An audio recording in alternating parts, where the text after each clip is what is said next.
அனைவருக்கும் வணக்கம். சுபாஷினி வயது 22. இப்போது கல்லூரி படிப்பை முடித்துவிட்டு வீட்டில் இருக்கிறார். சுபாஷினுடைய அப்பா சூப்பர் மார்க்கெட் வைத்து நடத்தி வருகிறார். சுபாஷினியுடைய அம்மா வீட்டை பார்த்து கொள்கிறார். பக்கத்து ஊரை சேர்ந்தவர்தான் ராமமூர்த்தி. அவர் ஒரு பிரபல தொழிலதிபராக இருந்தார். அவருக்கு ஒரு மகனும் உள்ளான். அவனுடைய பெயர் சரவணன். அவன்தான் அந்த கம்பெனியை வழிநடத்தி வருகிறான். இப்படியே போக ஒரு நாள் சுபாஷினுடைய அப்பா அவளுக்கு திருமணம் செய்ய முடிவெடுத்து புரோக்கரிடம் அவருடைய ஃபோட்டோவை கொடுத்து மாப்பிள்ளை இருந்தால் பாருங்கள் என்று சொல்லியிருக்கிறார். உடனே அந்த புரோக்கரும் ஒரு மாப்பிள்ளையை காட்டி, இவர்கள் மிக வசதியான குடும்பம், இந்த சம்பந்தம் முடிந்தால் உங்கள் மகள் வசதியாக வாழ்வாள் என்று சொல்ல, உடனே சுபாஷினி அப்பாவுக்கும் அந்த சம்பந்தம் பிடித்து போய் மாப்பிள்ளை வீட்டை வர சொல்லியிருக்கிறார். மாப்பிள்ளை வீட்டில் சுபாஷினியை பார்த்தவுடன் மாப்பிள்ளைக்கும் அவர்கள் வீட்டில் உள்ள அனைவருக்குமே பிடித்து போனது. குறிப்பாக ராமமூர்த்திக்கு அவளை மிகவும் பிடித்து போனது. 2 மாதத்திலேயே திருமணமும் முடிந்தது. இருவரும் சந்தோஷமாக வாழ்க்கை நடத்தி வந்தனர். அவர்களுக்கு 3 வருடங்கள் ஆகியும் குழந்தை பிறக்கவில்லை. ஒரு நாள் காலையில் சரவணனுடைய அம்மா சரவணன் எப்போதும் போல வேலைக்கு கிளம்பினான். அப்போது சரவணனின் அம்மா வந்து, சரவணா, உனக்கு திருமணமாகி 3 வருடங்கள் ஆகிறது. எனக்கும் பேரன் பேத்தியை கொஞ்ச வேண்டுமென, கையில் தூக்க வேண்டுமென ஆசையாக உள்ளது. நாங்களும் தாத்தா பாட்டி ஆக வேண்டும், குழந்தையை தூக்கி கொஞ்ச வேண்டும் என்று ஆசை இருக்காதா? அது மட்டும் இல்லாமல் அக்கம் பக்கத்திலும் மற்றும் கடைகளுக்கு போகும்போதெல்லாம் ஏதும் விசேஷம் இல்லையா என எங்களிடம் கேட்கிறார்கள். அவர்களுக்கு நான் என்ன பதில் சொல்வது என்று தெரியாமல் தவிக்கிறேன். என்னால் ரொம்ப நாள் காத்துக்கொள்ள முடியாது. எனக்கு ஒரு பேரனோ பேத்தியோ வேண்டும். அதை நான் பார்த்துவிட்டு தான் நான் கண்ணை மூட வேண்டும் என்று கூறினார். உடனே சுபாஷினியும் சரவணனையும் கிளம்பி மருத்துவமனைக்கு சென்று மருத்துவரிடம் ஆலோசனை கேட்கும்படியும் சரவணன் கூறியிருக்கிறார். உடனே சரவணனும் இருவரும் போய் மருத்துவரிடம் ஆலோசனை கேட்டபோது சரவணனுக்கு குழந்தை பிறக்காது என்று மருத்துவர் கூறிவிட்டார். இதை கேட்டு இருவரும் மனமுடைந்து போனார்கள். சுபாஷினி அழுது கொண்டே வீட்டிற்கு வந்தாள். சரவணன் அவளை வீட்டு வாசலையே விட்டுவிட்டு, சரி நீ வீட்டுக்குள்ளிரு, நான் வேலைக்கு சென்று வருகிறேன் என்று சொல்லிவிட்டு கிளம்பினான். சுபாஷினியும் வீட்டு வாசலில் நுழைய அவளுடைய மாமனார் சுபாஷினியுடைய அப்பாவிடம், சம்மந்தி, எந்த குழந்தையாக இருந்தாலும் பரவாயில்லை, நான் அவர்களுக்கு பெயர் கூட முடிவு செய்து வைத்திருக்கிறேன் என்று சந்தோஷமாக பேசிக்கொண்டிருந்தார். இதை கேட்டவுடனே சுபாஷினிக்கு அழுகலையாக வந்தது. கண்ணீர் மழை பொழிந்தது. உடனே அழுது கொண்டே அவளுடைய அறைக்குள் சென்று கதவை சாத்தி கொண்டாள். இதை பார்த்த மாமனார் அவருடைய கதவை தட்டி, சுபாஷினி, கதவை திற, உனக்கு என்ன ஆச்சு என்று கேட்டார். இனிமேல் நான் எப்படி இந்த வீட்டில் இருப்பேன் மாமா என்று கதறி அழுதாள். மாமனார் உடனே, நீ முதலில் கதவை திற என்று சொன்னார். சுபாஷினியும் கதவை திறக்க மறுத்து அழுது கொண்டே தவறான முடிவை எடுக்க சேலையை எடுத்தார். உடனே மாமனாரான ராமமூர்த்தி கதவை உடைத்து கொண்டு உள்ளே வந்து, ஏன் இப்படிப்பட்ட காரியத்தை செய்ய முடிவெடுத்தாய், என்ன ஆச்சு உனக்கு என்று கேட்க, உடனே அவருடைய பையில் இருக்கும் அந்த ரிப்போர்ட்டை எடுத்து மாமனாரிடம் காண்பித்து, சரவணனால் இனி அப்பா ஆகவே முடியாது என ரிப்போர்ட் வந்திருப்பதாக சொல்லி கதறி அழுதார். இதை கேட்டு ராமமூர்த்தி அதிர்ச்சியும் அடைந்தார்.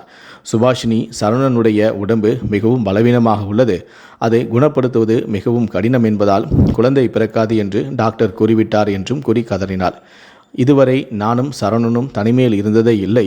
நான் அவருக்கு பக்கத்தில் போகும்போதெல்லாம் என்னை அவர் கண்டு கொள்ளாமல் தூங்கிவிடுவார். எனக்கு அப்பவே அவர் மேல் சந்தேகம் இருந்தது என்று அழுகையுடன் சேர்த்து இந்த விஷயத்தையும் கூறினாள்.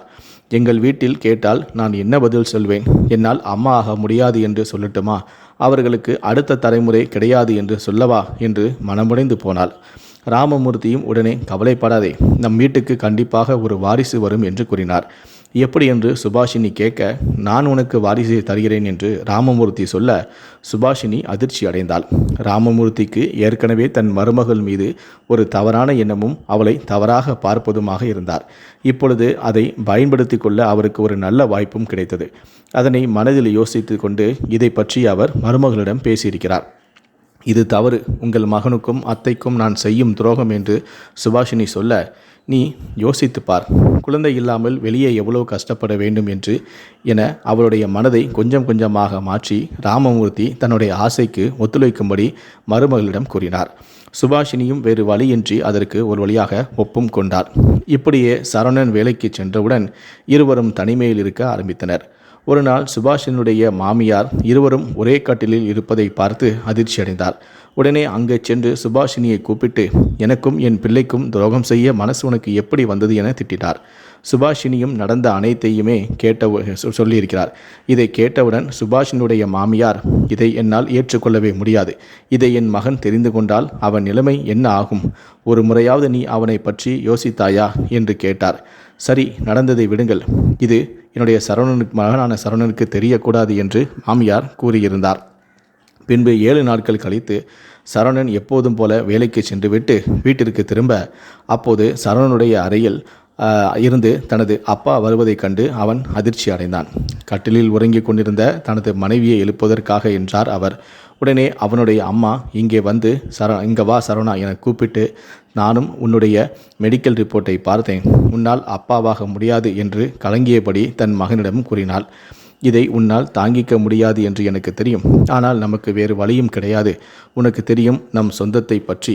இந்த விஷயத்தை கேள்விப்பட்டாலே நம் முகத்திற்கு நேராக ஒன்றுக்கு 4ஆக பேசுவார்கள். நம் மானமும் போய்விடும். இந்த விஷயம் நம்முடன் முடித்து விடாது. சுபாஷினியையும் ரொம்ப பாதிக்கும். போகிற இடத்திலையும் அவளையும் கிண்டல் செய்வார்கள். இந்த அவமானம் நமக்கு தேவையா என்றும் கூறினார். சரவணன் உடனே அப்பாவையும் சுபாஷினியையும் ஒரே அறையில் பார்த்துவிட்டு, எப்படிமா என் மனம் ஒத்துக்கொள்ளும்? இதை பார்த்து நான் உயிரோடு இருக்க வேண்டுமா எனவும் கூறினார். சரவணனுடைய அம்மா கவலைப்படாதே, ஆண்டவன் ஒரு வழி வைத்திருப்பான். ஆனால் உன்னுடைய வழியை எப்படி தீர்மானித்திருக்கிறான் என்று கணிக்க முடியவில்லை. கவலைப்படாதே, நீ மிகவும் நல்லவன். யாருக்கும் எந்த கெடுதலும் செய்வதில்லை. கண்டிப்பாக நல்லதே நடக்கும் என்று கூறினார். ஆண்டவன் எல்லாத்துக்கும் எல்லா சந்தோஷத்தையும் அள்ளி கொடுத்தது இல்லை. வாழ்க்கை என்பது இது மட்டும் இல்லை. அது இன்னும் நமக்கு நிறைய விஷயங்களை கற்றுத்தரும். அதோடு இந்த விஷயம் யாருக்கும் வெளியே தெரியக்கூடாது. உன்னை கெஞ்சி கேட்டுக்கொள்கிறேன். அப்புறம் நம் குடும்ப கௌரவமே போய்விடும்.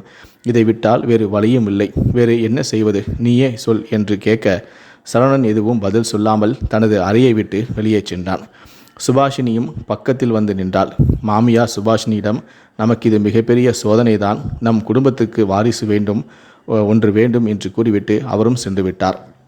இப்படியே இருவரும் தனிமையில் இருக்க நாட்கள் செல்ல செல்ல மாமனாரை சுபாஷினிக்கு மிகவும் பிடித்து போனது. அவரையே திருமணம் செய்து கொள்ளவும் அவள் ஆசைப்பட்டாள். இப்படியே நாட்கள் போக ஒரு நாள் சுபாஷினியுடைய மாமா பையன் வேலை விஷயமாக பக்கத்து ஊருக்கு வர சுபாஷினியை பார்த்துவிட்டு செல்லலாம் என அவளுடைய வீட்டுக்கு வந்திருக்கிறான். அப்போது சுபாஷினி, சரவணன், அவனுடைய மாமனார் ராமமூர்த்தி என எல்லோருமே வீட்டில் இருந்துள்ளனர். அவன் பெயர் கோகுல். அவன் சுபாஷினியிடம் நலம் விசாரித்துவிட்டு, சரி நான் பக்கத்தில் ஏதாவது ஒரு ரூம் எடுத்து தங்கிக் கொள்கிறேன் என்று கிளம்பினான். அப்போது ராமமூர்த்தி அவனை தடுத்து நிறுத்தி, நீ எங்களுடைய சொந்தம் தானே, நீ வெளியில் தங்கலாமா? இந்த வீட்டிலேயே தங்கிக்கொள் என்றும் கூறியிருக்கிறார். கோகுலும் அன்று இரவு அங்கே தங்கியும் உள்ளான். ராமமூர்த்தி சுபாஷினி அறைக்கு சென்று இருவரும் தனிமையில் இருப்பதையும் அவன் பார்த்து விட்டான். அதனால் அதிர்ச்சியடைந்த அவன் அதன் பிறகு அதை தன்னுடைய செல்போனில் படம் பிடித்து வைத்து கொண்டுள்ளான். மறுநாள் சுபாஷினியை பார்த்து அந்த வீடியோவை காண்பித்து அவனிடம் தானும் உன்னுடன் இருக்க வேண்டும் என்றும் மிரட்டியிருக்கிறான். கோபப்பட்ட சுபாஷினி உடனே தனது மாமனாரிடம் போய் கோகுல் செய்ததையும் சொல்ல, இருவரும் அவனை கொலை செய்ய முடிவெடுத்து அவனுக்கு மது பாட்டிலில் விஷத்தை கொடுத்து அவனை குடிக்க வைத்தனர். அவனும் அதில் விஷம் இருப்பது தெரியாமல் குடித்து உயிரிழந்து விட்டான். சுபாஷினிக்கு தன் கணவனுடன் வாழ விருப்பமும் இல்லாததால் கோகுல் இறந்ததற்கான பழியை சரவணன் மேல் போட்டு விடலாம் என்று இருவரும் பேசிக் கொண்டிருந்தனர். மறுநாள் போலீஸ் வீட்டுக்கு வந்து சரவணனை கைது செய்தது. இதை தாங்க முடியாமல் சரவணனுடைய அம்மா, என் பையன் அது போன்ற ஆள் கிடையாது, இப்படியெல்லாம் பண்ண மாட்டான் என்றும் கெஞ்சினார். போலீஸ் எதுவாக இருந்தாலும் கோர்ட்டில் பேசிக்கொள்ளுங்கள் என்று சொல்லிவிட்டு சென்று விட்டார்கள். மறுநாள் சுபாஷினியும் மாமனாரான ராமமூர்த்தியும், என் கணவனை பழி போட்டு சிறைக்கு அனுப்பிவிட்டோம், இனி நாங்கள் இருவரும் திருமணம் செய்து கொள்ளலாம் என்று சுபாஷினி கூப்பிட்டாள். ஆனால் என்னால் முடியாது, உன் அத்தை இருக்கிறாள், அவளை மீறி நான் எதுவும் பண்ண முடியாது என்று மாமனார் கூறினார். உடனே சுபாஷினியும், என்னை திருமணம் செய்து கொள்ளவில்லை என்றால் உங்களுடைய அனைத்து சொத்தையும் என் பேரில் எழுதி வையுங்கள் என்று கேட்க, இதை ஓரமாக இருந்து பார்த்து கொண்டிருந்த அத்தை அவர்கள் பேசிய எல்லாத்தையுமே மறைமுகமாக தன்னுடைய மொபைலில் வீடியோவாக பதிவு செய்து கொண்டார். இவர்களுக்கு தெரியாமலேயே அந்த வீடியோவை கொண்டு போய் போலீசாரிடம் காண்பித்து, என் மகன் எந்த தவறும் செய்யவில்லை என்று கூறி போலீஸை வீட்டிற்கு அழைத்து சென்றிருக்கிறார். பின்பு மாமனார் மற்றும் மருமகளான சுபாஷினியை போலீசார் அந்த வீடியோவை காண்பித்து இருவரும் தான் குற்றவாளிகள் என்று கைது செய்து சிறையில் அடைத்திருக்கிறார்கள். தவறு என்பது சுபாஷினி மேல் மட்டும் கிடையாது. வீட்டிற்கு வாரிசு வேண்டுமென்றால் எவ்வளவோ குழந்தைகள் ஆதரவில்லாமல் கஷ்டப்பட்டு கொண்டிருக்கிறார்கள். அப்படி அவர்கள் நினைத்திருந்தால் கஷ்டப்படும் குழந்தைக்கு நல்ல வாழ்க்கை கிடைத்திருக்கும். வாரிசு வேண்டும் என்பதற்காக குடும்பத்தில் உள்ளவர்களே இது இப்படிப்பட்ட ஒரு கலாச்சாரத்தை சீரழிக்கிறார்கள். இந்த வீடியோவை பற்றிய உங்களுடைய கருத்துக்கள் என்ன அப்படிங்கிறத கீழே இருக்கக்கூடிய கமெண்ட் செக்ஷனில் மறக்காமல் சொல்லுங்கள். முடிந்தளவுக்கு இந்த வீடியோவை மற்றவங்களுக்கும் ஷேர் பண்ணுங்கள். நன்றி, வணக்கம்.